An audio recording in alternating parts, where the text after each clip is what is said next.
So, but also I think that we will find a way out. We'll find a solution. I mean, it might take a toll, like it takes a toll on certain things, but yes, I think possibly that's the only way. I think animals do the same, but maybe they can't decide to fly one day if they can't.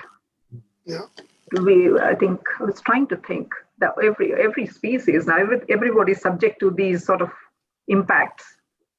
One big difference between us and the virus is virus cannot discuss like this and devise, collective strategy to fight with them, but we can. Well, you don't know if they're not talking. We don't know if they're not talking to themselves. As far as I know, the science says, they cannot talk and they will not be talking. They're happy spreading and infecting everybody. Let's get more people. Yeah, they have one direction to flow. Yeah, maybe they have many directions. Biochemically interacting. Maybe they are biochemically, physiologically interacting, but not talking. Yeah. The mutated forms maybe. Yes. Doing that different. Very good.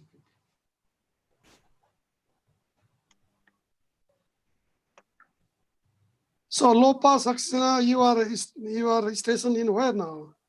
I'm in the UK in Coventry University. There's in the Midlands. It's in West Midlands, quite close to Birmingham. Yeah, I see. Okay. Yeah. So now it should be a little bit cold there, right? Yeah, it is. Mid-inland is already it's got cold. It gets cold about 8 degrees, 6 degrees at night. And frosty also? Yeah, sorry? Some frosty in the evening? Yeah, it is. And now it's 11. I was just looking at what it is. Yeah, it's about 11 now. It's quite cloudy. We have had rains for the last few days, and I think it's been happening in many places, actually. I was talking to my family in India, and they was having significant rains, so I guess something happening everywhere. Yeah. Great. Prabhupada, namaskar. Namaste, hello, Agji, how are you? Good, thank you. It's nice to see you after a long time. Yeah, it's a very long time. You may not recognize me, this is my lockdown effect. No, I do recognize you because your brother has been really good friend of mine, if you remember. Oh, excellent. Achyut. He was a year senior than me, but his face isn't any different. Yeah. And voice is also very same. Yeah, voice is also very same. So yeah, and I noticed that you also work with another friend of mine, Bhimji. Bhim Adhikari. Yeah. Based in Canada, right, nowadays? Yeah, he's with the Canada. Yeah. Okay. Hello. Okay. Namaskar, Dr. Jagdish sir. Namaskar. And I think I can see Dhaniramji also. So namaskar to both of you. So Dr. Budatoki, sorry. Yes, please. So I think we'll start now. I will just give a brief introduction to the program. Okay.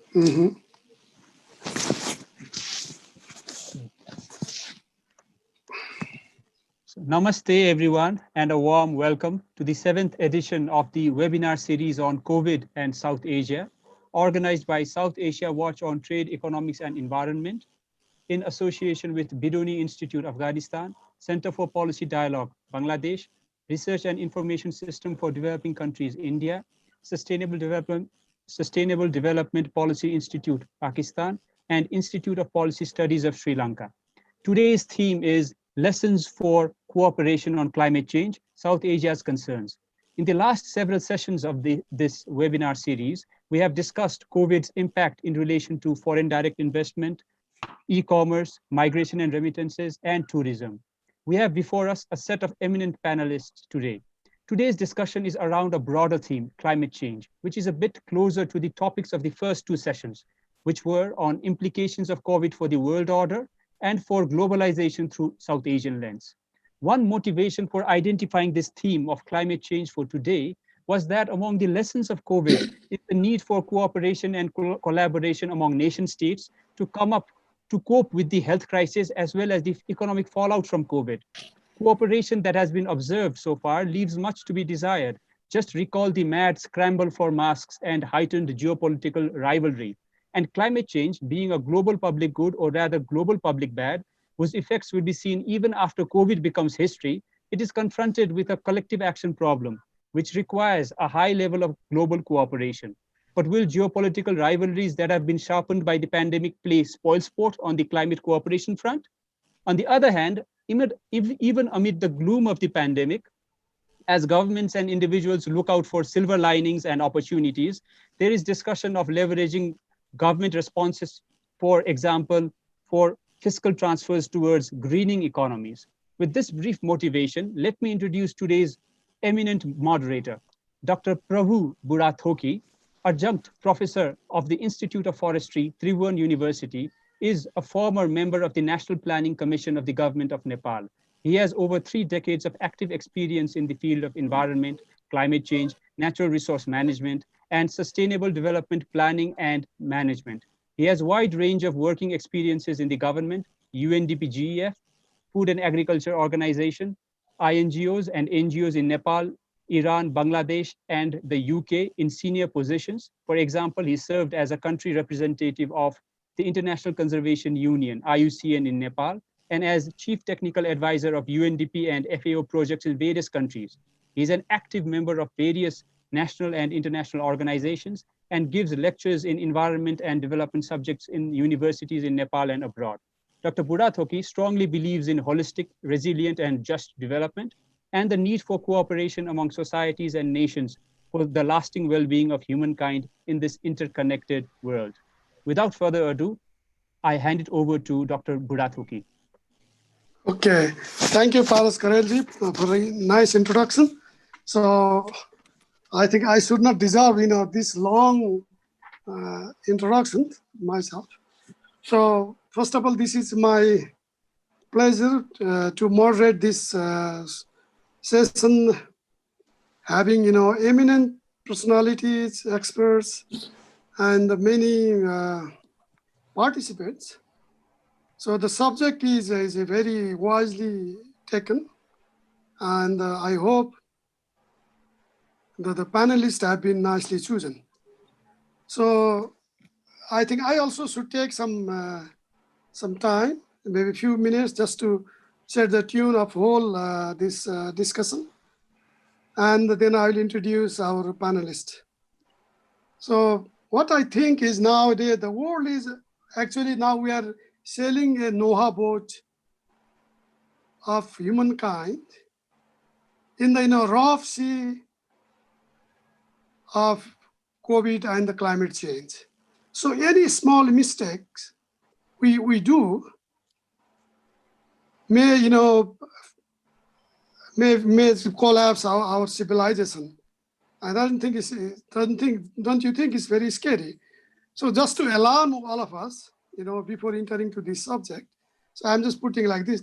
This does not mean I'm pessimistic and and very hopeless. So, but coming to this region, so that the South Asian region, now we're in the lap of Hindaku mountain region, and climatically and geographically and even culturally, we are so connected. We have common destiny, we have common culture in many ways. But the problem is, we are one of the least interconnected region in the world. Though we are very close, we are living like a oil and water in a bucket, living together but not linking properly. So this is the situation here. And this makes a lot of difference in the time of crisis like this. So today's subject is very, very important while we just go along. So another important thing we have to understand or remember is, I think most of you have read the book Collapse by Jared Diamond, written maybe some around 90s, I think. And what he says in his book, now if we collapse collectively. Unlike the previous collapse, just for example, this Hindu Valley civilizations.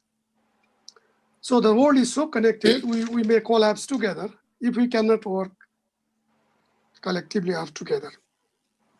So, but another very important thing is also we have to remember here, the history, the human history of human civilization clearly shows us the human progress and human advancement was basically based on the cooperation among human beings.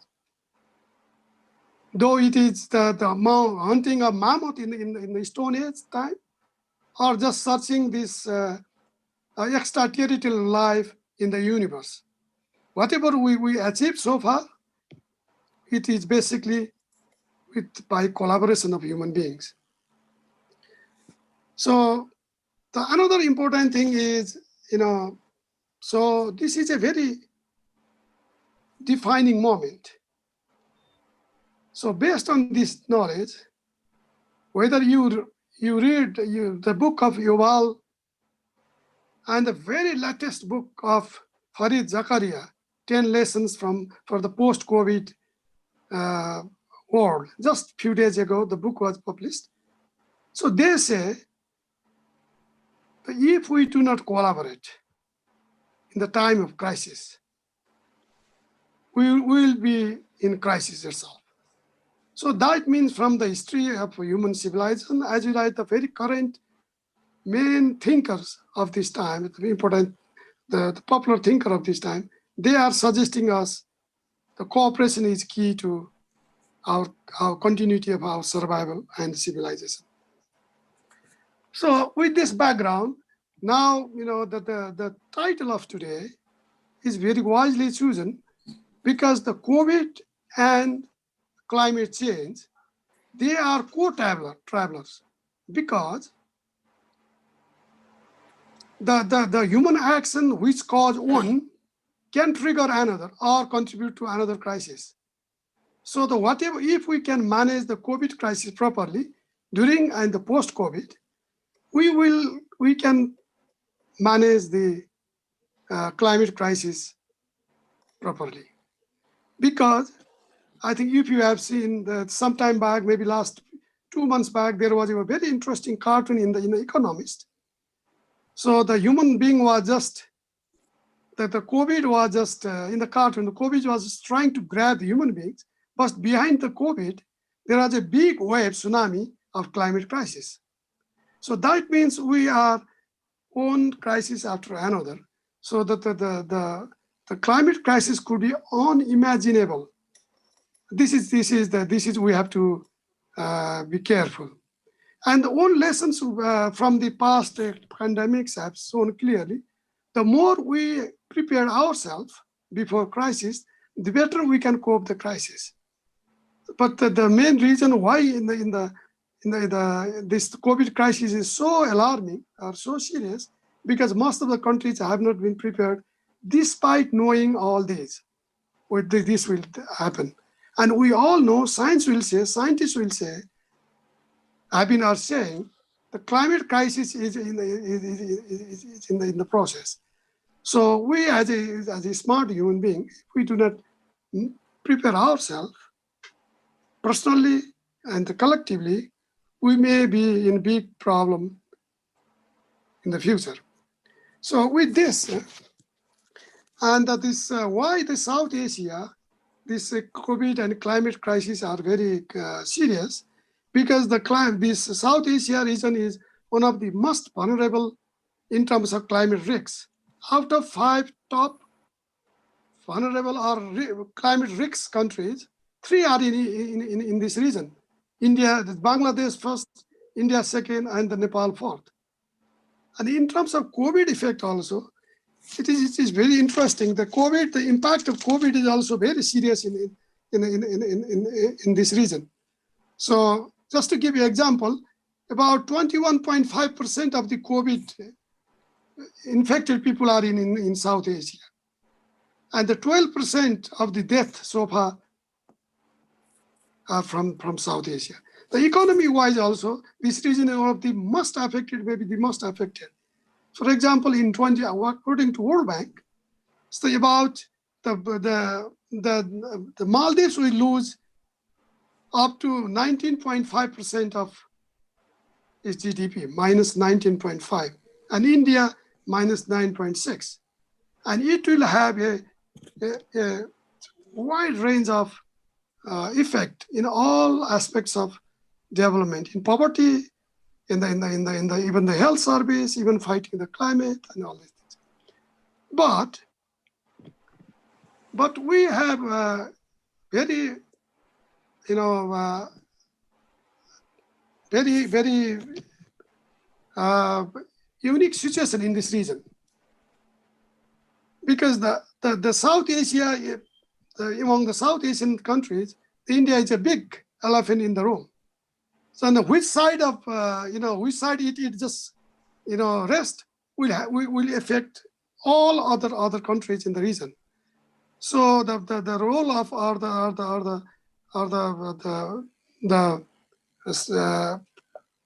the initiative of India is very important.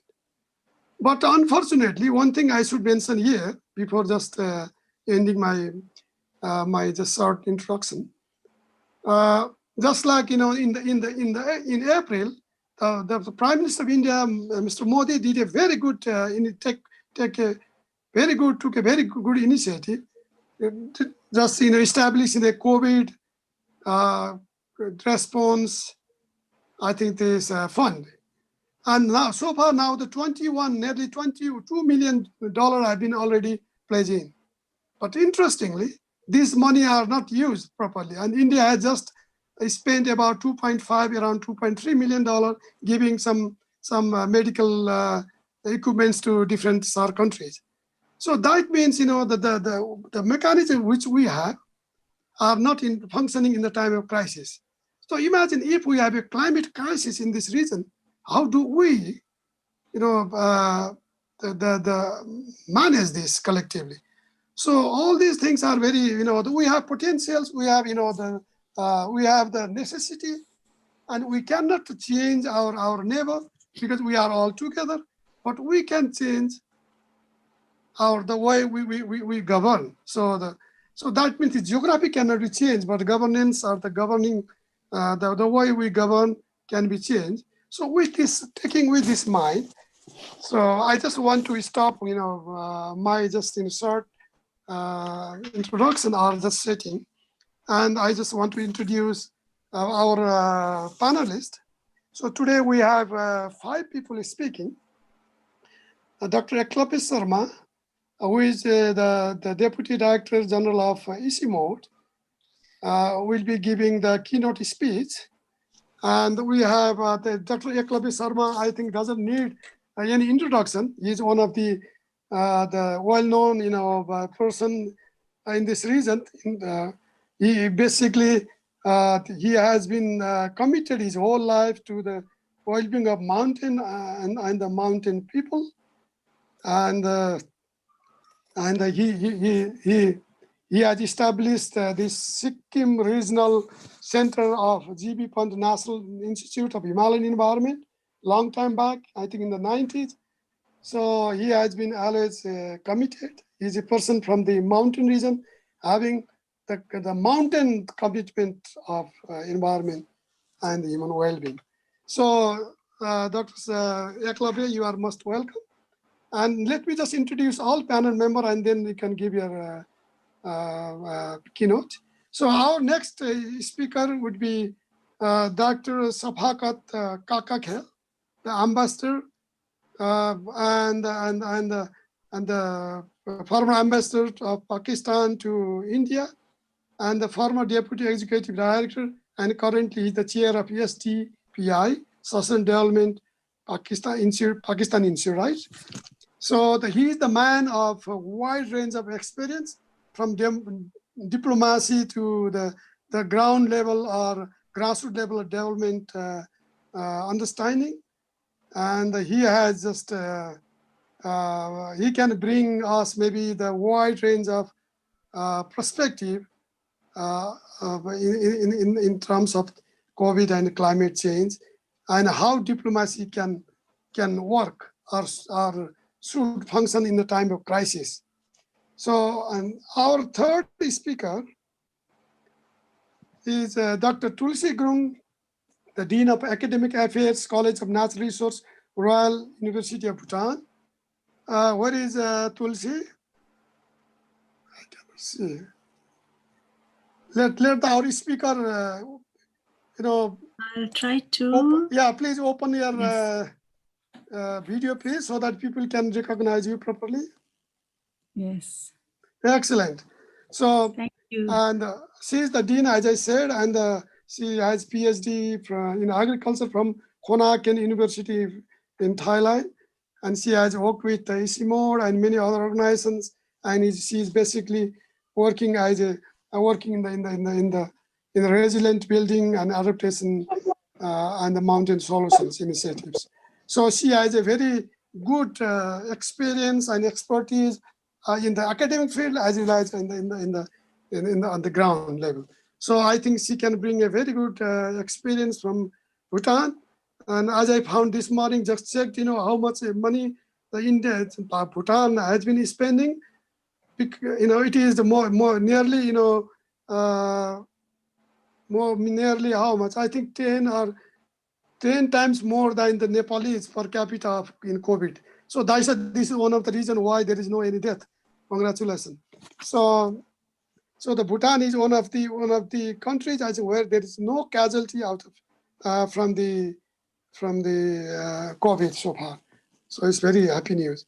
So we have another speaker, Dr. Lopa Saxena, Research Fellow, Center for Agroecology, Water and Resilient, Coventry University, UK. Basically, she's from India and has been teaching and doing a lot of research in the field of agriculture, climate change, gender, and socio-ecological system. And I found one very interesting areas of her work, social supermarkets.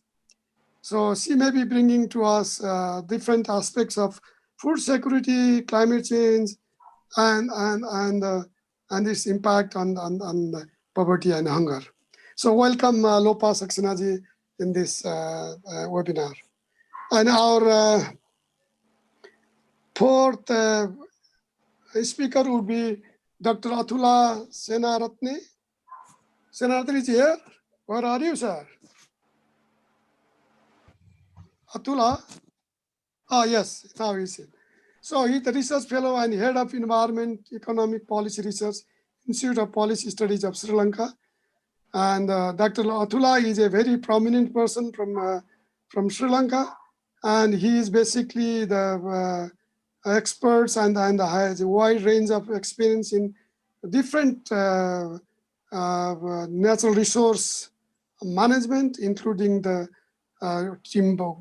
non-timber forest product to agriculture, to aquaculture, and he has been just doing various research, his connection to this climate change, and probably he can bring the good experience of from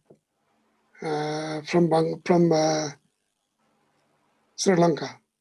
So I cannot see somebody from Bangladesh. Can I see? No. Okay. So with this, so let me now just give floor to Dr. Yaklabeji. Please, Dr. Yaklabe, floor is yours. And as you're just setting the rules, you will get 10 minutes, sir. And around 7 to 8 minutes, then I'll just give you just give you the click, and then you'll get 2 minutes more and just finish your talk. And for the rest of the other speakers, they will get maximum 8 minutes. Around 6 minutes, I'll give you just alarm. So thank you, sir. Please, the floor is yours. Thank you, Dr. Prabhu Burathuki, the chairperson of this session, very much. First of all, I would like to congratulate and also appreciate the efforts of Southie and inviting me to make a presentation today. We are focusing in South Asia, and this region is one of the global hotspots if we look at the climate change and why it is a global hotspot because of the mountains, as Dr. Burathoki also mentioned about it, on the laps of the Hindu Kush Himalayan region, right from Hindu Kush to Karakoram, Pamir, then the Tibetan Plateau, the Himalayas, and then we go to Chittagong Hill Tracts of Bangladesh, and then further to Myanmar and Three Gorges of Yunnan, of China. So this is the area, the region, very, very important. And if you look globally, this region is also a very highly populated region. So what happens in the mountains has huge impact on the downstream. So very much that connection it can be provided by many, many things. One is water. That's why we call it H2O, Himalaya to ocean. So we have Sri Lanka, Maldives, all these we have countries downstream, but Himalaya is the one which is impacting very much. So in Paris in 2015, we agreed globally that the climate action is very, very important. And we need to keep the world below 2 degrees centigrade. And if we keep 1.5 degrees centigrade, this region is going to be already much hot. So the HKS, the Hindu Kush Himalayan region, is much hotter at 1.5 degree. With the current emission, I can tell you the temperature in some parts of the Hindu Kush Himalayan region is going to rise by 5.5 degree. That means the climate-related hazards like glacial lake outbursts, the floods, the flash floods, even the landslides, and then because of air circulation and climate-related issues, we might have more of the storms, cyclones in this region. So this is a very, very serious. Once the climate and temperature is affected, it is affecting many, many things. So for that region, and this is a highly populated region, I know, and one of the poorest region in the world. So there is suddenly, if there is a risk, poorest and the people who are at the fringe of development gets more, I think, are more in risk and vulnerable situation. So in that context, I think region is very, very important. So what are the key elements? One is temperature rise, definitely. But if you look at the heat waves, in recent times, the heat waves from the plain areas of South Asia are actually increasing and expanding, and it is going in the summer season, even into the mountains. That means that is another huge factor.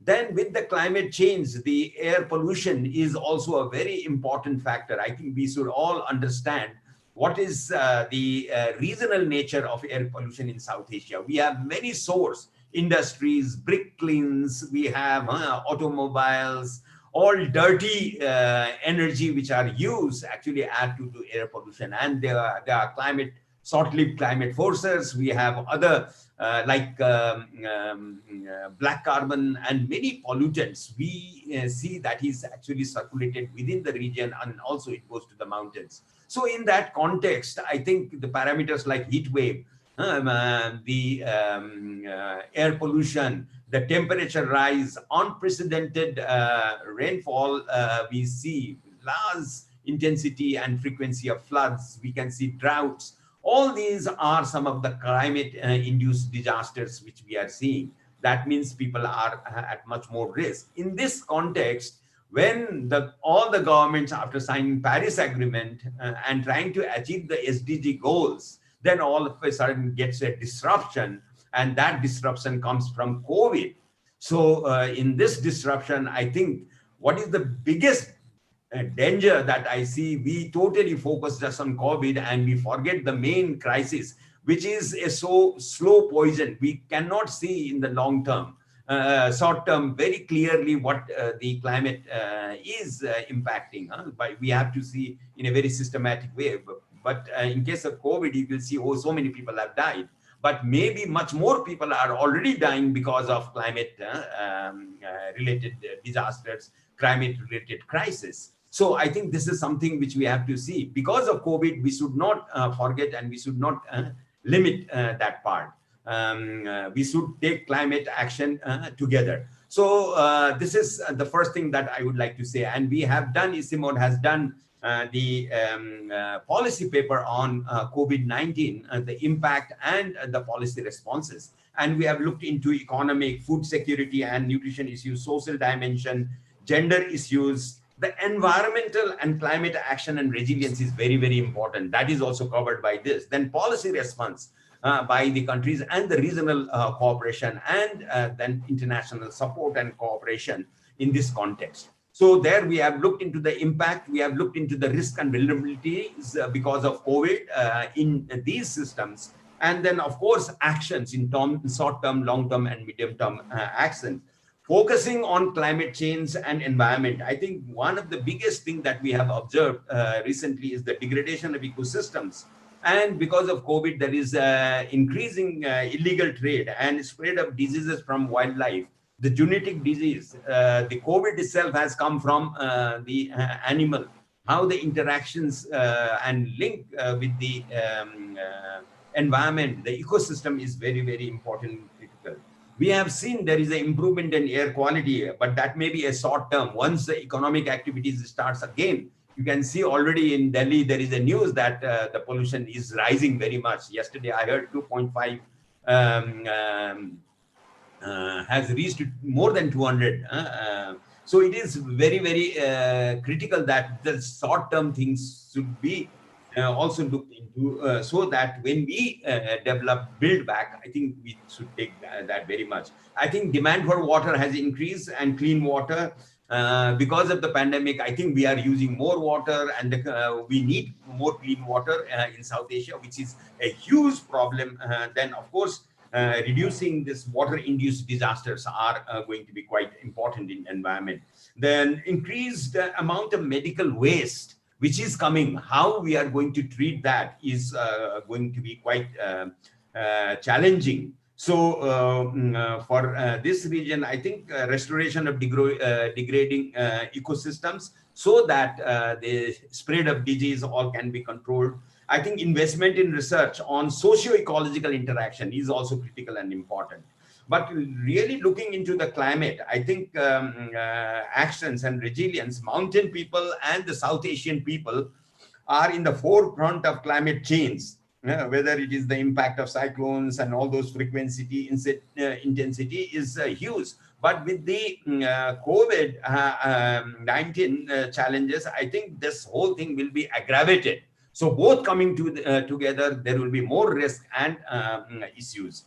Then suddenly in terms of action, climate scaling up of smart social protection system to help the people in this region can absorb future shocks. I think this is something which we have to work very soon. Establish a climate investment fund, which was mentioned for a regional COVID fund, but I think we should have a regional climate fund to really see wherever there is a smaller countries, they need support and, for this region.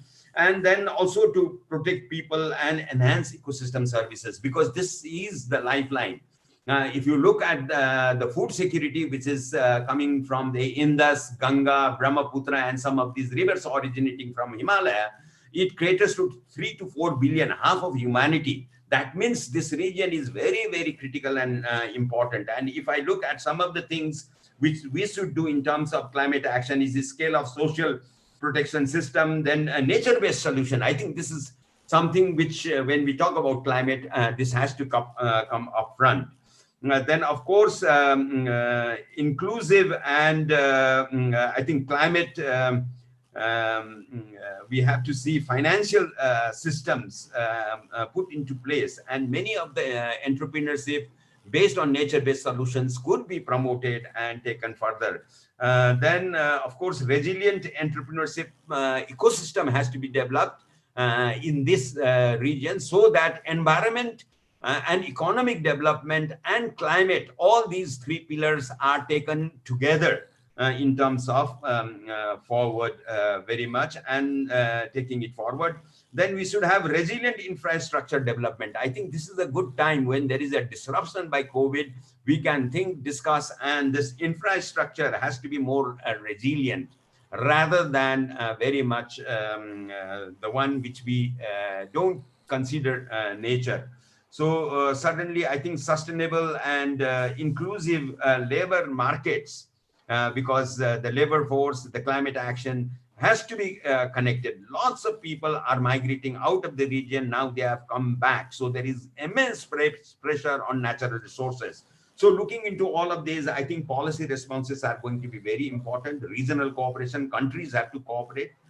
Because something happens into one country is going to have impact to the other. So actions for an inclusive and resilient post-pandemic recovery, when we are thinking, then suddenly I think we need to have evidence-based policy making. I think that is the only thing which we can, and we have enough information. And there are many books and assessments that have been done. I think we don't have to worry much about that. Then we have to have a strategic communication very much among the governments, between various stakeholders. Then we said institutional arrangement. I mean, Dr. Burathoki talked about this regional fund has been created in April, but somehow we don't have this institutional arrangement to use it in the optimum level. So how we can do that is also a policy question for all of us to look at. The policy and regulatory instruments for climate action and climate resilience are going to be quite important. When we talk about climate, let's not forget about economic measures, because livelihoods of the people are quite central whenever we talk about economic, climate also. Finally, I think I have to say regional cooperation is quite critical and important. And in my opinion, more focus in terms of climate for future is we need to really see the nature, and nature-based solutions have to be taken forward. So for instance, if you take example of floods, so in many cases, whenever the flood comes, what the action is, so okay, we'll tame the river. We try to do the gibbon or all the structures we provide to the river side. But we never think how we should actually manage our catchment areas, how we can protect our watersheds, how much of the water can be retained by the forest and by the agriculture land, agroforestries in the mountains. So these are the nature-based solutions. And whenever we think of floods, we simply think of some construction rather than really look into nature and ecosystems. I think this is the... Dr. Eklave, just 2 minutes left, please. Yes. So if you look at this, this is very, very important for me, the link very much to the nature-based solutions. So another very important link that I see for climate is that more people are in this region are going to face the climate related migration. So if our coastal areas are going to be submerged, they will be moving to other areas. So how are we prepared to such, because this is a highly populated area, people are very poor. You have seen during the COVID, when the crisis came, many people started walking and going to different their home places. So in that, I think proper designing and thinking in terms of what happens if the climate related migration happens in this region, how the countries are going to be cooperating. So this is one very critical thing I would like to bring. The other is that the resources, because of climate crisis, as it is happening slowly, and it might happen more in future with a greater intensity, then water is going to be critical. So what are the things that we are going to do? How water-related issues, water quality, we have to see. Many countries have already agreed to Paris agreement. So how much we are doing in terms of not using the bad energy, the coal, the other energy which actually emits so much of pollution and then greenhouse gases. How much of our countries are putting effort in terms of converting to clean energy, safer energy, for cooking. In the mountains, I can tell you 80% of people are still depending on biomass, which adds smoke and pollutants to the atmosphere. So These are some of the big challenges that we see. Because you have to close now, please. Yes, because of the climate, these are the huge issues: energy, water, climate-related migration, very much, and then regional cooperation are some of the major elements that I think we should keep in mind. With this, I would like to stop here, and maybe in some discussion I will come with more points. But I'm very glad that this topic of climate change and pandemic has been put together to think and ponder how we should move forward. Climate action, climate cannot be ignored in the emergency of COVID. They have to go together. Thank you very much. Okay, so thank you, Dr. Aklabbe. Just giving some insight of the wider issues in related to this climate change and pandemic. So anyway, the main solution of all these crises is regional cooperation. So now I want to just invite Dr. Ambassador Safakat Kakakhel. So what I just want to say, based on the experience of COVID management, how we can increase regional cooperation, at least when there is a climate crisis. I think this is the key subject we are discussing. So maybe I just want to request Dr. Safakat to focus on this part, and you will get about maximum 8 minutes, sir. And after 5 minutes, I'll just give you a small notice, and then you can get another few minutes. Thank you, sir. Please, floor is yours. Thank you very much. Well, what I intend to do is briefly refer to 4 lessons that we can draw from how Pakistan dealt with coronavirus, with COVID-19. And I will then say a few words about climate change and also regional cooperation. Now, as far as COVID-19 and climate change are concerned, there is no causal relationship between them. They are 2 different phenomena, but in terms of the impacts, there are similarities between COVID-19 and climate-induced disasters such as floods or hurricanes. Basically, when COVID-19 hit Pakistan, like most developing countries, we were not prepared. We were not prepared for the sudden problem which affected all regions, all cities, all towns of the country. And we found that our facilities were not adequate. But the government mounted a campaign, and within a few weeks, we managed to improvise a reasonably effective response. And the government's focus in regard to COVID-19 was primarily to save lives and secondarily to save livelihoods. These twin objectives continue to shape our actions regarding COVID-19, which continues. The problem has not gone, but we can even at this stage draw some lessons. The first lesson from COVID-19 is have the resilience to deal with the difficulties caused by a disaster.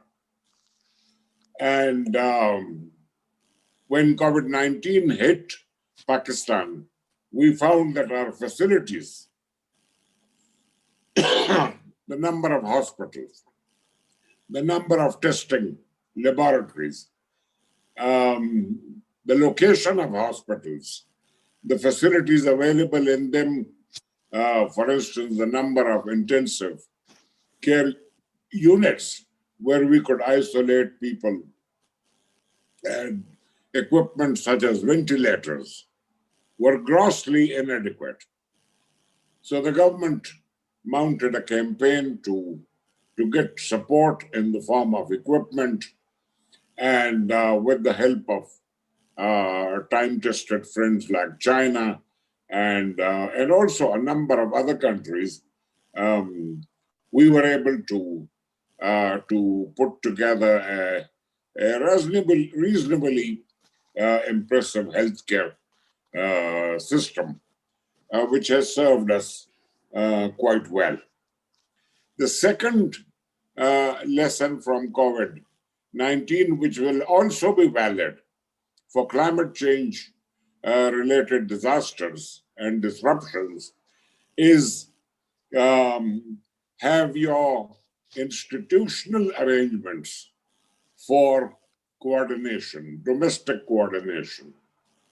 Now, when COVID-19 came, Pakistan, the government realized that although as far back as 2010, it had put together an impressive disaster risk reduction framework and policy,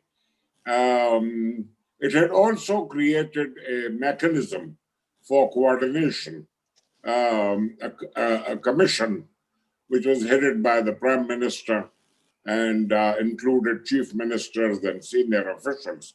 But this commission had not met for more than 2 years and had not developed a manual of how it will coordinate efforts when a natural disaster visits Pakistan. Mr. Kakakhel, you have 2 minutes more, sir. What happened in Pakistan, the civilian and military officials sat together and they put together a national command and operation center, which has been extremely effective. They work with the district authorities, and the deputy commissioners are in charge of their own districts, and but the central direction comes from the National Command and Operational Center.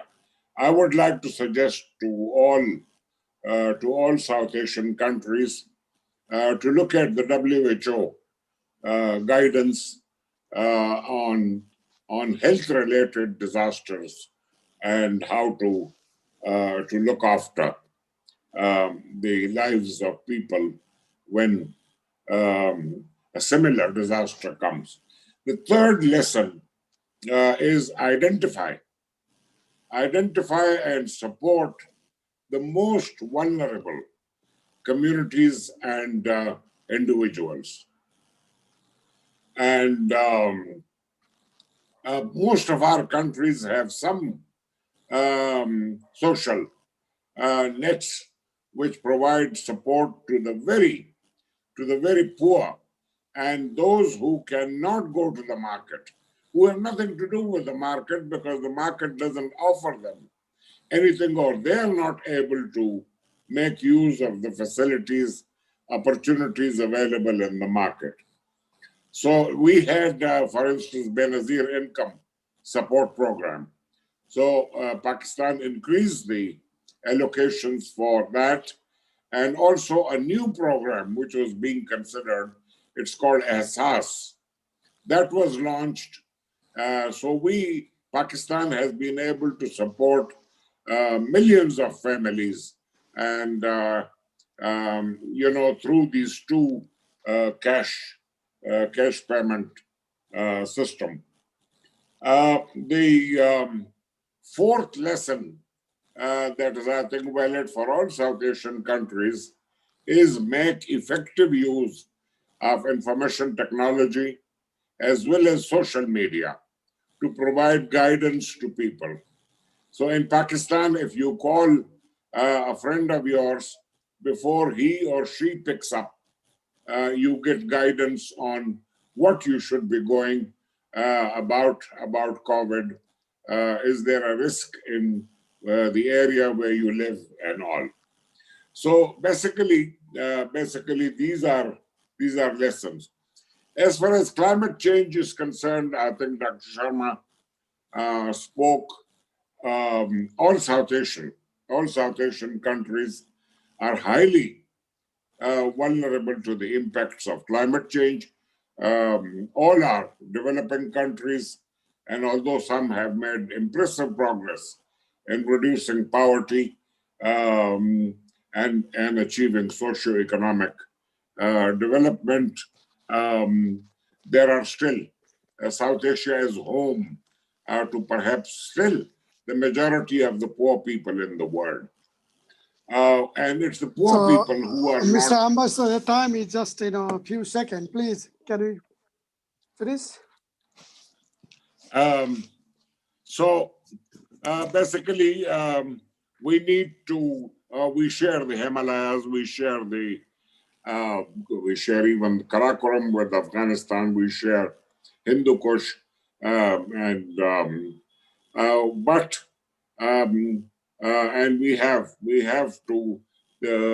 we have our own national plans and strategies for dealing with climate change, but it is now recognized that all regions can benefit and should benefit from cooperation with one another.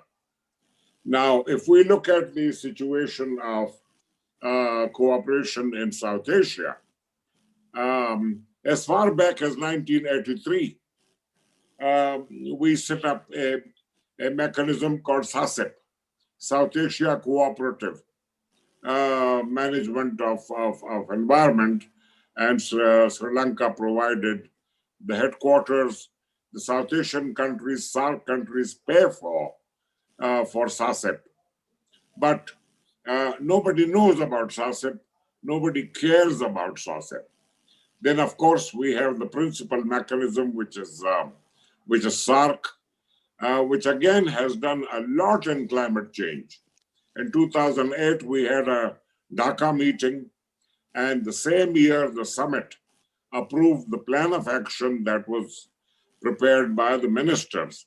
But none of the South Asian countries at the Copenhagen conference, this basically was in anticipation of the Copenhagen summit, which was supposed to deliver a new agreement on climate change. None of our leaders or heads of delegation referred to the decisions of Dhaka. We had the summit in Tempo, which was devoted to climate change, and which took a number of important decisions, and but there were 4 major initiatives that the summit launched. I think, please, can you stop now? Maybe you can add, 4 more points when we discuss. Okay. Yeah. Thank you. Thank you. Now I just go to another speaker without losing time. So this is Dr. Tulsi Guru from Bhutan. Please, ma'am, this is floor is yours. Please just try to stick on time and just try to focus on the the key issue, how much we can learn from COVID to promote regional cooperation to tackle climate change crisis if it happens. This is, I think, core issue. Okay. Am I audible? Yes, excellent. I'm hearing you properly. Correct. Honorable Deputy Director Simod, Executive Director Swati, fellow speakers and webinar participants, a very warm greeting from Bhutan. And I would like to thank the organizers for giving me the opportunity to speak on the COVID-19 lessons for cooperation on climate change, South Asia's concerns. I will briefly talk on what Bhutan as a country has learned through this COVID-19 pandemic and these lessons which could be applied to climate crisis, which shares a marked similarity, both presenting potentially devastating global problems, therefore the need for regional and global cooperation. I would like to give a brief status of the COVID cases in Bhutan as of today. There are 309 confirmed cases, of which only 18 are active now, and 291 has recovered. And as Burathokiji has already mentioned, there is 0 fatality. And Bhutan is able to contain the pandemic to this level mainly because of the great leadership and the good governance. Therefore, COVID-19 has taught us the role of leadership and good governance in managing the pandemics. Bhutan, under the leadership of His Majesty the King, managed to put very effective mechanisms to contain the pandemic and as well as manage socio-economic issues. So leadership was able to unite the nation to bring collective effort. All sections of the society, including the farmers, monk bodies, private sectors, military, volunteer groups, government agency, all of us came together to work as one family. Early and apt action was taken, learning from the experiences of the other countries, which is because of the good leadership and governance that we have. Similarly, addressing climate change would also require leadership that can unite citizens together within the country and also collaborate at regional and global level. Another lessons that we have learned in Bhutan as a Bhutanese, I would say that Bhutanese are now fully convinced of the consequences of various impacts, whether it is to do with the pandemics or the climate related disaster. Being a very small landlocked country with huge dependency on food as well as on other essential items from neighboring countries. Bhutan has started working vigorously on the domestic production of agriculture goods to reduce dependency. Bhutanese people have really realized what we have been doing till now, depending totally on the imports. And now all the people, starting from the government bodies to the farmers, we have started working what we can do at our own level. With pandemics, countries have started to close their borders and major trade were disrupted. At these critical times, Bhutan still received unwavering support from the neighbors, which shows the further need for strengthening the cooperation and goodwill among the neighboring countries. Similarly, impacts of climate change transcends national boundaries. It requires collective effort to address these impacts. Climate crisis is in fact far more, more difficult to confront than the current pandemic, as the dynamics of climate change is very hard to grasp, although impacts are already being felt by the Bhutanese communities. We have seen the glaciers melting, we have seen the floods, we have seen the storms damaging houses and crops. So it is already felt by the Bhutanese communities. However, this pandemic has really made us realize what could happen to us if we are not acting from now only. Bhutan has also learned how to go digital to this information, to adapt or adopt this information technology. What was tried for many years and could not be achieved. 2 minutes left for you. Okay, was achieved within few months. This is truly special for education sector. We're able to adapt fairly well with the online teaching learning. This is preparing us for the climate change impact also. Bhutanese youths have started to take blue collar jobs, which they would have never done before. And now the tourism sector, which was hardest hit, and the employers and employees are looking for alternatives such as Druk Nekor, that is the tourism within the country that was never thought about before. Therefore, overall, this pandemic has taught many lessons to the Bhutanese and prepare for the climate crisis too. Such platforms to share knowledge among the international institution is very important. Learning from the lessons learned during the COVID-19 crisis could enhance efforts in fighting global climate. This is what I would like to share, and I would like to respond to the questions later. This is from my side. Thank you very much. Thank you, Dr. Tulsi. Nice presentation and very, concise experience you shared with us. So it is quite useful and helpful also. So may I now invite Dr. Lopa Saxena to give her deliberation.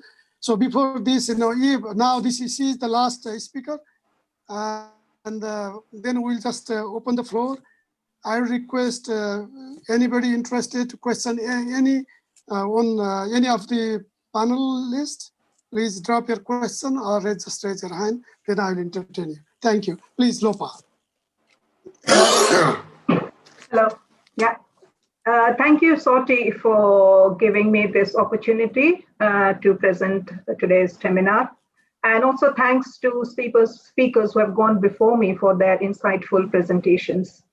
Now, I know the time slot seems to have been reduced now because of the time constraints, so I'll just quickly go through the things that I want to say and then maybe take up the questions later on. The two key points, I think, which has come up from this particular crisis that we are facing now, it started as a public health crisis, but as we all know, it has become an economic and employment and social crisis, which is with an unprecedented impact on all aspects of life. And this presents a big challenge for the entire world and definitely for South Asia as a region. The two key points to start off with, that one, it has highlighted the interconnected nature of this global systemic risks, and it has exposed the significant vulnerabilities. And the second point was that the crisis does not impact everyone equally. I came across a statement in somebody in a newspaper article recently, which I really liked. It said, while we all may be weathering the same storm, we are actually in all very drastically different boats. So which actually means that those with the least resources are disproportionately hit and they are most disadvantaged. Now I'm entering this discussion from a food systems approach, which is my research area. Now food systems, just to make it clear, includes the different elements, which means the inputs, the people, the environment, the processes, the institutions, the infrastructures, etc., and the activities that related to production, processing, distribution, consumption, and even the disposal of food, and the outputs of these activities, and also the outcomes from these activities, which could be health, livelihood, and nutrition, food and security, of course. So in the current policy discourse, the food systems and their health, economic, environment, and socio-cultural outcomes are high on the sustainable development agenda. So what has COVID's impact been on the food systems? Now, looking at the impact in terms of food and nutrition security, we have very little understanding of the full extent and the magnitude so far.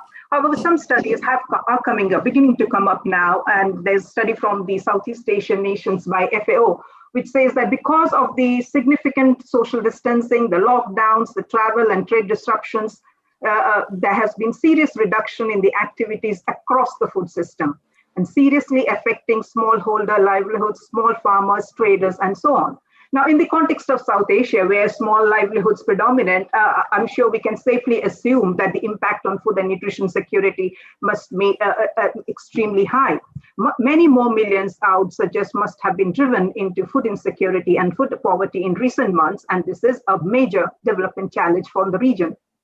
Furthermore, food inequalities and health inequalities, they go together, so which adds to the precarity of the situation. And I'm sure many of us must have seen the distressing scenes from India where labor migrants were returning back home. They didn't have any food along the way and not much even to have even after reaching home. I think these will remain etched in our collective conscience in terms of the injustices and the inequities we have in our economies. So the crisis has exposed the vulnerabilities in our economies and the planning failures. So the important questions for me from my research area interest, and also which I think is particularly pertinent to our discussion, is how do we make sure enough healthy food is produced? And how do we make sure it reaches all? And how will the emergency food responses that we have now in place change over time? What type of regional and international cooperation we can look up to in order to assess these challenges? And how can food systems be made more resilient to such crises? And of course, we have these short-term, hopefully short-term emergency like this pandemic, but also the longer-term risks that we are talking about imposed by climate change. So it's sure that we are living with uncertainty for a long time. So how do we make our food systems resilient? So resilient food systems are described as those which have the capacity to withstand shocks, to disturbances, and to changes. They have the capacity to adapt and even to transform, but recognizing reorganizing in ways that maintains their essential functions, the identity, and the structure. So in this context, I'll share some key insights from my research on millets-based biodiverse farming systems in Odisha, in India. It's a state along the east coast of India. And I think it's very much known in terms of the extent that it suffers from natural disasters, floods, droughts, and cyclones. So what I found during my research on these millets, that they were historically and traditionally consumed by people in that region, and it was part of a diversified local small-scale farming systems. But they had declined over the decades, and now there has been efforts to revive these type of biodiverse farming systems, led by civil society action and supported by the Indian government and the state government, by market actors, to bring back. And the focus is much more on bringing more lands into millets cultivation, how to provide the incentives and supports in marketing and trading, and also increasing the consumption in both the rural and the urban areas of Odisha. And maybe it has also been added to the public distribution system under the National Food Security Act in India 2013. So what are the key findings which I want to point out from this research was these farming systems, they were very resilient to weather extremes, and they are also carbon efficient. They contributed to food and nutrition security throughout the year. And more importantly, they also enhanced agro-biodiversity. Biodiversity, as we know, is very critical. It underpins all food production. It's the basis for soil fertility. It's the basis for pollination, pest control, and all the other aspects without which the food production capacities is completely undermined. In South Asia itself, we have a long history of a wide array of agricultural systems. Dr. Saxena, you have just 1.5 minutes left, please. Yeah, so we have these, and South Asia is almost called the cradle of agroforestry. So we have incredibly rich and diverse ecosystems with locally evolved and accumulated traditional knowledge of farmers since hundreds of years. And the fact that they've persisted and survived over these years shows their resilience. However, at the same time, they are smallholders. Much of the agricultural production in the region, we know, is limited to small holdings, very small holdings, and sometimes by vulnerable groups of women. So smallholders, and as I've discussed before, the ability to bear risks is not the same across all groups. So it's definitely low among those vulnerable. So, and food security, in fact, has been a priority issue in South Asia for a long time. There's no doubt about that, but it has been almost narrowly constructed in the forms of increasing food production.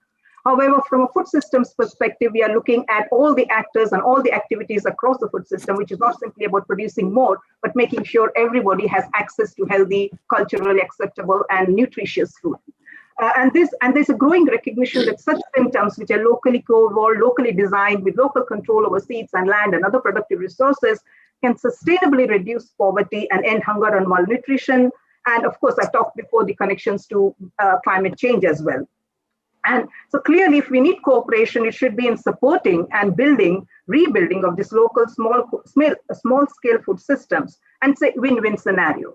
For example, through partnerships, through alliances, through multi-stakeholder engagement, building the capacities of actors across the food system, and improving markets and trading, strengthening of local institutions, and building cross-scale exchanges, and also targeting. Sorry, Dr. Opa, can you just stop, please, now? I think, is there any specific point you want to add? No, I just want to say that for the key point for the research communities is how do we make best use of the opportunity that COVID has presented now to make sure that we can make our food systems much more equitable, sustainable, and healthy. Thank you. Thank you. So sorry, just one correction because we have another speaker left from Sri Lanka. I just said before that she was the last. So I just want to invite Dr. Atula Sinaratne from Sri Lanka just to give your points of view in this issue, please. Thank you, Chair. And so you'll also get 8 minutes, and around 5-6 minutes, I'll just give you a call. Yeah. Thank you, Chair. And of course, Sorty to invite me for this very important panel. So I would try to narrow down my focus and of course to concentrate on few areas that is developed on our recent experience on as a climate change researcher and policy expert who is working closely with the government in Sri Lanka, climate change issues. So I would like to share my experience with this group, how these two seemingly separate phenomena can work. So as earlier speaker, one of our earlier speakers mentioned, this two COVID-19 and climate change are two separate phenomena. So they seemingly they don't have any link connection, even on the scientific grounds. But I think the real connection in this climate change comes when it comes to the interaction of human suffering. So I think climate change comes to South Asia, especially for poor people in South Asia, as a kind of a double blow. So we know that poor people who are suffering from these disasters connected to climate change, and then of course this is topped up by this pandemic shock. So that I think real issue comes there because this COVID-19 brings double blow to the poor people. So taking from my experience in Sri Lanka has offered a reasonably formidable response to climate this COVID-19. We managed with 13 fatalities so far, but we are undergoing some kind of second wave. Hopefully that government would be able to handle it. But despite that, we observe that its impact is felt everywhere. So very frankly speaking, that Sri Lanka's the main income source, this migration, so that it is drastically affected by COVID-19, and especially those who are earning precious foreign exchange for Sri Lanka in Middle East has to return. So, and of course, then it completely dried out the tourism.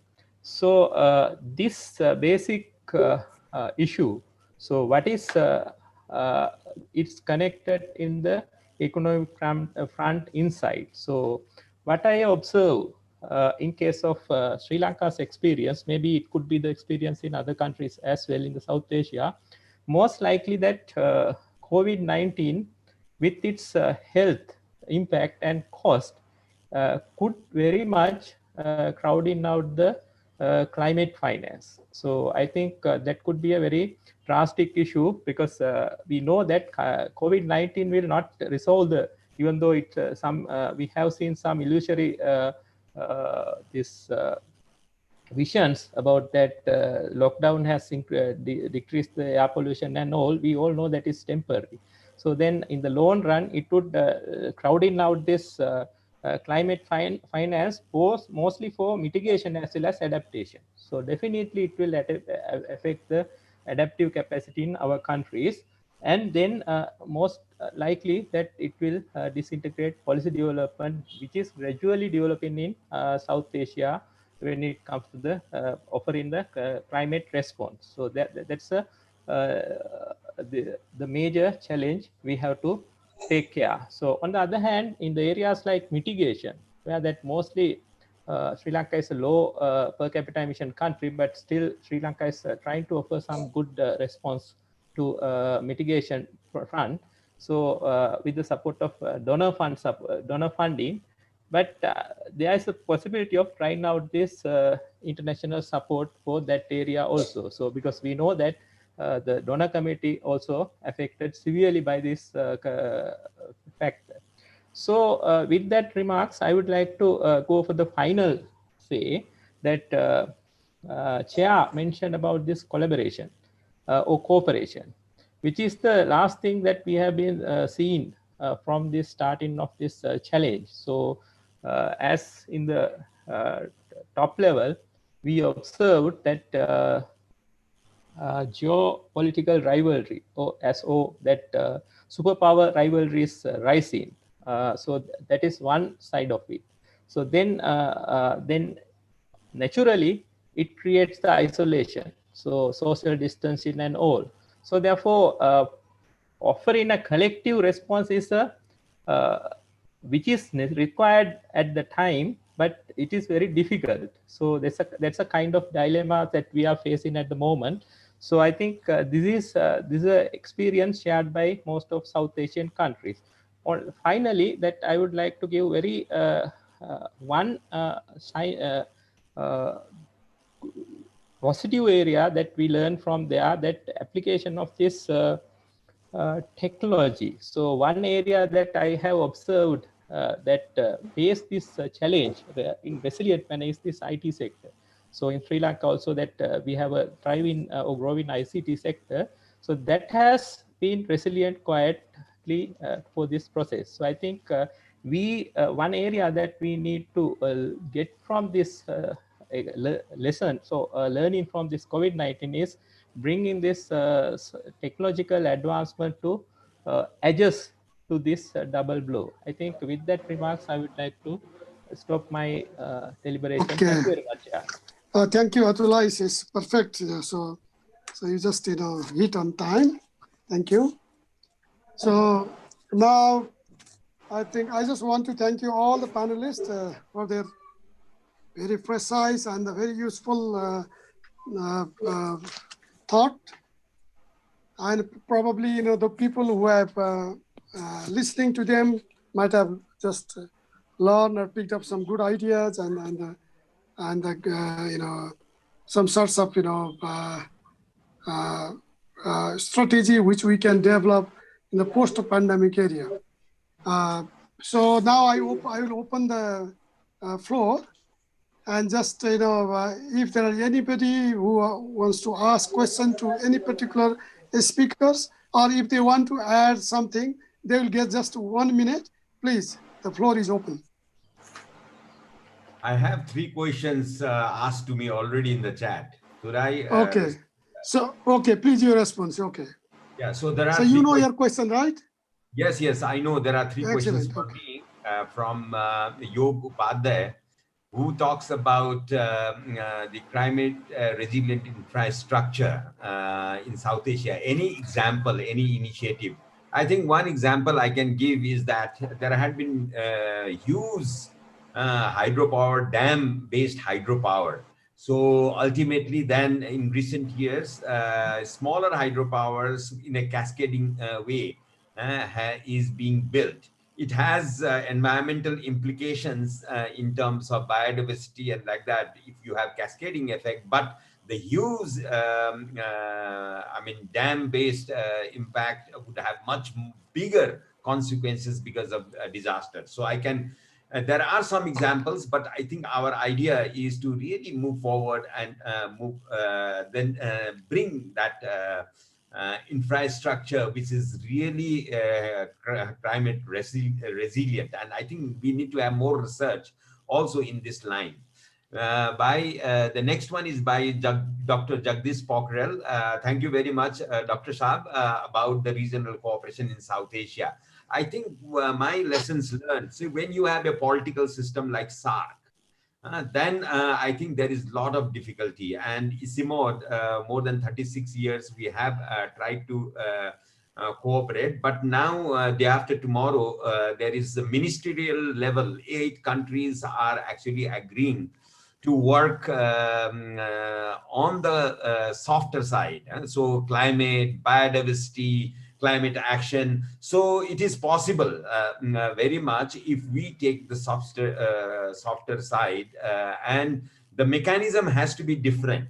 It cannot be a secretariat of 8 countries like that, but I think could be a platform of sharing and taking the lessons learned from the regional aspect to the countries, and countries can also provide. I think that mechanism is something which we are developing, and I'm very happy to say that all 8 countries are going to actually sign day after tomorrow. And that declaration talks about the SK's call to action and resilient recovery from COVID.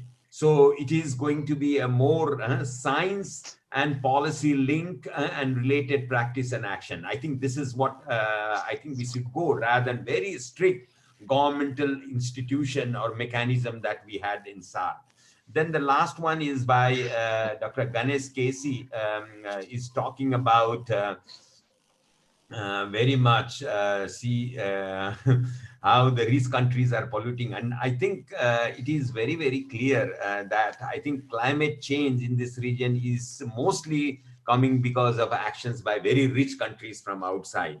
And I think from our side, we have not contributed so much to climate change, but I think our people are more vulnerable, and they are facing the problem, and they are actually the victim of climate change. So in that context, I think our role is to really see how more investment comes to the poorest people in this region who are the victims of climate change.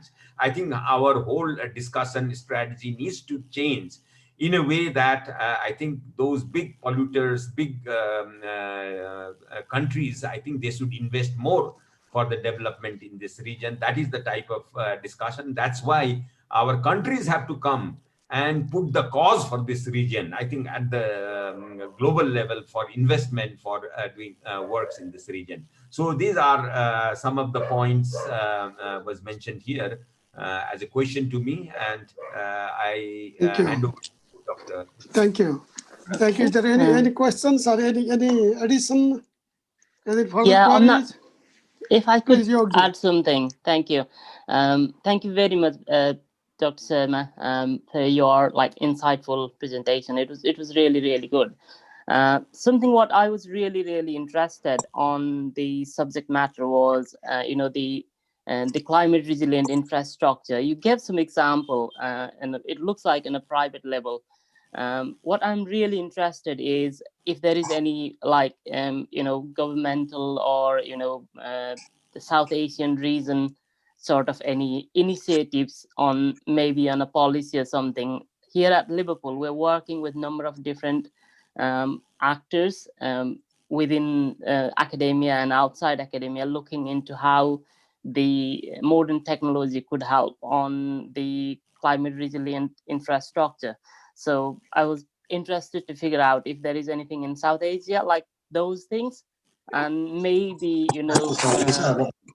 share the experience, learn from each other on that way. So, okay, may I ask just to respond, Dr. Kaka Khale, maybe you may have better ideas about this, and then to Yaklabe.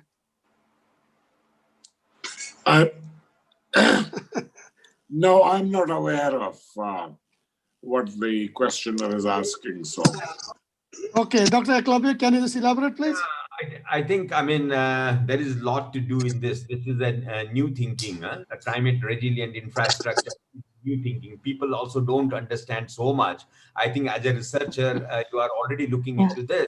But in my opinion, a big investment coming in South Asia on the clean energy is actually a movement towards that. So many places you see the solar energy in the airports. You'll see those blank areas, they are using solar energy. And some of the countries are now reducing coal and increasing to the solar energy. I think that is one example I can give. The other one was the dam versus the smaller hydro project. So there are few, but not really. I think this is the time, this is a new topic. We need to think what climate resilient infrastructure. I think this is the time for researchers and think tanks to come up with the proposals and then influence the government. I think we are in that stage at this moment. There is one very interesting question to everybody, all panelists, from Dr. Keshav Bhattrai. So I think this is what should be common minimum rules for action or action for the countries in the region to solve the climate problem that you mentioned? What sorts of model are applying to assess the current and future scenarios? So I'll just give 1 minute to each panelist just to answer this question. This is a very important question. So who would like to start? Okay, Dr. Lopa, you want to respond to this question?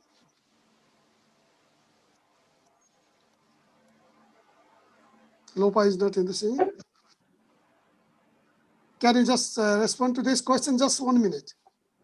I think I would not be best placed to address this because essentially it is a much more a issue in politics. I think that it's a policy issues, I guess.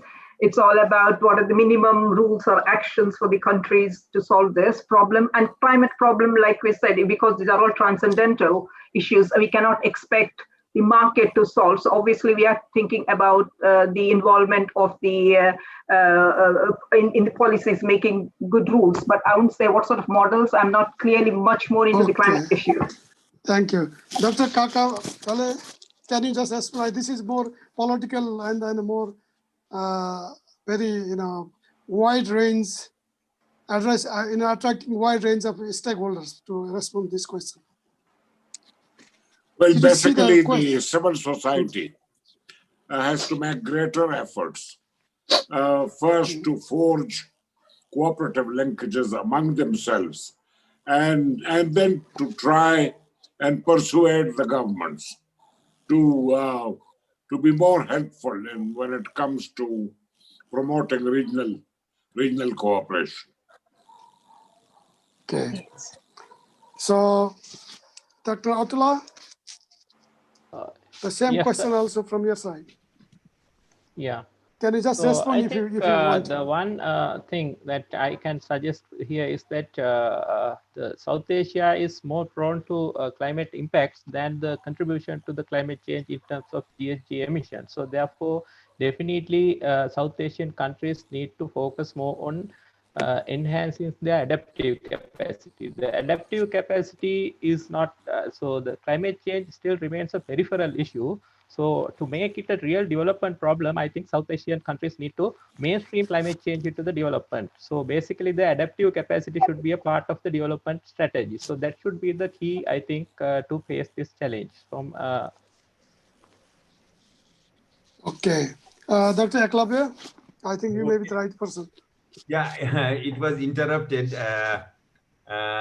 In fact, I lost the question also because I missed I will quickly. May I read again? Yeah, can you? Because there was. What should be common minimum rules or action for countries in the region to solve the climate change problems that you mentioned? I got it. And what sorts of models are applying to assess the current and future scenario? So the minimum rule is that all sections of the society have to work together. I think that is the minimum rule. If we have to work on, so if the government works and if others don't work, the model, very important model, is to bring the private sector on board. So much of the economic activities are happening in the region, which are not very much climate sensitive and climate. So how we bring the business and bring the business part of this mission. So that is very, very important. The model is the private public sector working together towards climate resilience. Okay, thank you. Is there any other questions, please?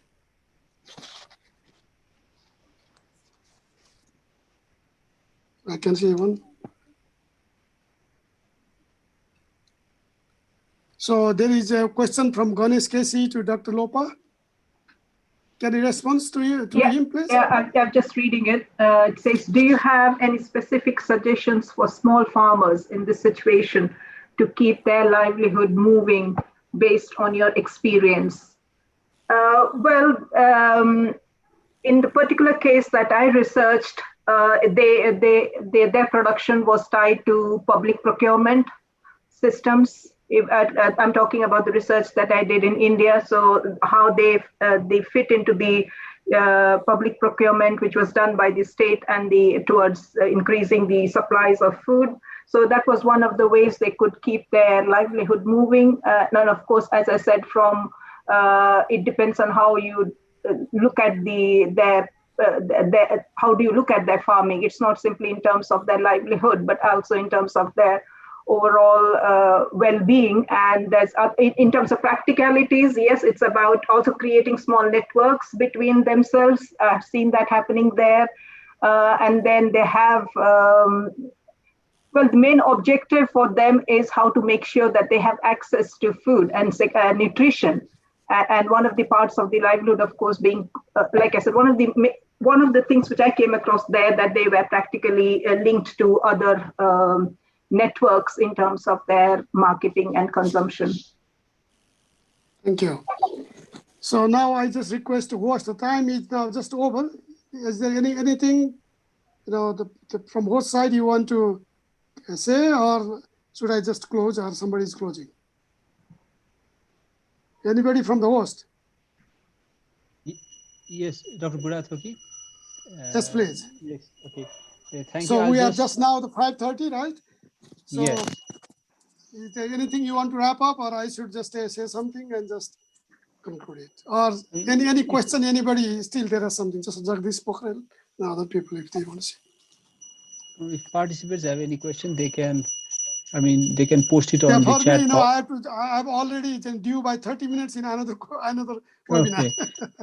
Okay. So if you have any final words to say, Dr. Burathoki, you can say, and we can wrap up.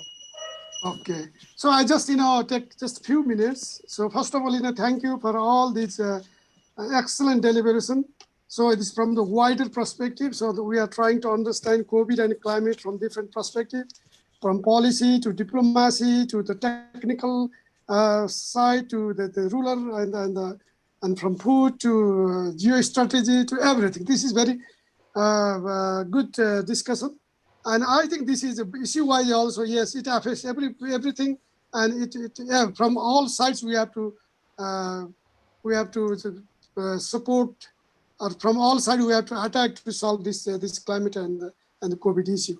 But one thing I just want to add here, what I was expecting, or we should, pull together maybe in next discussion, how we can develop a good cooperation among the SAARC nations, so that we can tackle collectively the problem like COVID and the climate. Because so far, even in the COVID also, there is least cooperation among the nations. And when the climate crisis happens, I don't know what will happen. So I think we have to think very carefully, because we are the people, we discuss with politicians, policymakers, and the business leaders, and even the common people. So we have to develop some sorts of understanding, so that when the crisis hits to us in this region, we can work together. So because the SAARC, as the ambassador from Pakistan, he said, no, it's not functioning. And even the COVID fund is just lying there, and we don't have any intuition how to flow this money. And virtually, we are not prepared at all. So the problem here is, how we just move from this pandemic to another pandemic or post-pandemic. So recently there is one I think recently there was one survey by MacArthur. So how much the transition will be there, and they have given the different chances to different countries. So the India has only 4% chances to move to the clean energy. So recently they have already just given 21 coal mines in the Jharkhand area in a very subsidized cost or subsidized contract. So this means that even we are not learning, and the climate and COVID from the COVID crisis we have not been learning very much in this region. So for example, instead of just mining coal and generating electricity, maybe Bangladesh and India can cooperate collaborate with Nepal and just invest hugely in the hydropower and take the energy from here instead of burning coal and generating electricity. Just in one example like this. So that means we may not be moving to the better normal, but maybe we may be moving back to the same or even the bad normal to generate our economy or to boost our economy, and which would certainly impact or just boost climate crisis in the region. So the whatever we have just learned, listen here, the few things I think some of the good lessons from Bhutan. So this good leadership, good governance, and the early the early response to the crisis is the key to success. And there should be food security issue, self-reliant, and the supply of the food should be maintained. And but we have also learned that the impact would be disproportionate to the economic class or the different section of society. Poor may affect more. So we have to just prepare for this. And from the Pakistan side, the civil society, if the government is really accepted, or if people trust in government, the civil society and the people can support government in its call to support in the crisis. For example, they have generated a lot of resources from the public and also the different many equipments. So that means the trust of the government and the preparedness and taking care of the poor and the weaker section of the society, and certainly the long-term thinking of the crisis is very, very important. So with this, I think based on this, if we can just develop some good strategy to generate or to develop good cooperation among nations in SAARC region, maybe it will be the good output of this webinar. And probably from all sides, we'll talk to each other in our country with our politicians. Please don't just turn your back.